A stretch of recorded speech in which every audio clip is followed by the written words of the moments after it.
Louange à Allah, Seigneur de l'univers, qu'Allah répande ses bénédictions sur le plus noble des prophètes et messagers, notre prophète Mohammed, et qu'il lui accorde le salut. On a souvent entendu dire « un jour pour toi, un jour contre toi ». Les choses sont faites ainsi. Et oui, un jour de joie, de réjouissance et de bonheur, et un autre jour d'angoisse et peut-être même de tristesse. Mais n'oublie pas une réalité. Le mal ne perdure pas et les jours de désespoir ne tardent pas à laisser place à la joie et à l'espoir. Et grâce à ces moments difficiles, qu'on apprend à apprécier les moments de joie. Vous imaginez, si le bonheur et le bien-être remplissaient tout le temps de notre vie, ils auraient certes été banalisés et auraient passé inaperçus et même sans importance. Allah nous éduque et nous apprend dans notre Saint Coran ces réalités. Allah dit: à côté de la difficulté est certes une facilité. À côté de la difficulté est certes une facilité. Donc c'est comme ça est faite notre vie. Donc lorsqu'on fait face à des moments difficiles, puis cela se dissipe de par la clémence et la miséricorde d'Allah, on apprécie plus cette délivrance. Dieu assure à plusieurs reprises qu'après la difficulté vient la facilité.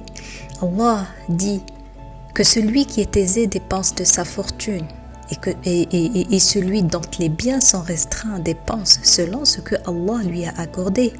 Allah n'impose à personne que selon ce qu'il lui a donné et Allah fera succéder l'aisance à la gêne. Il dit aussi: et lorsque votre Seigneur proclama, si vous êtes reconnaissant, très certainement j'augmenterai mes bienfaits pour vous, mais si vous êtes ingrat, mon châtiment sera terrible. Quand tout nous donne l'impression que tout autour de nous va mal, c'est un test, c'est une épreuve. C'est ainsi que Allah Azza wa Jal nous teste et évalue notre foi, notre attachement à lui, notre confiance en lui, notre soumission à lui. N'oublie pas que tu as la chance d'être un musulman et c'est ainsi que tu as la meilleure position et les meilleurs outils pour traverser ces moments difficiles avec la foi. Allah dit: très certainement nous vous éprouvons par un peu de peur, de faim et de diminution de biens, de personnes et de fruits, et fais la bonne annonce aux endurants, c'est-à-dire les personnes qui vont vraiment passer ces épreuves. La douleur et la tristesse, les moments difficiles ne durent jamais, ils auront bien une fin.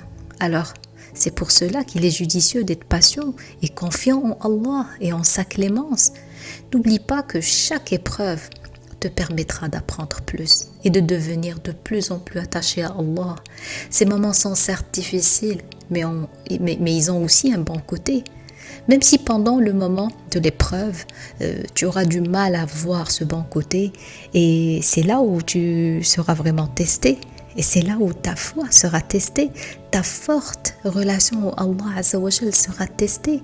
Chaque épreuve pourrait devenir l'opportunité de grandir et de parfaire en tant qu'être humain. Certaines personnes se posent la question: oui, mais à quoi bon les épreuves? Pourquoi on passe par des épreuves? Alors, on apportera toutes les réponses à ces questions lors de la deuxième partie de cette série. Soyez nombreux à nous suivre et il nous fera plaisir de vous revoir.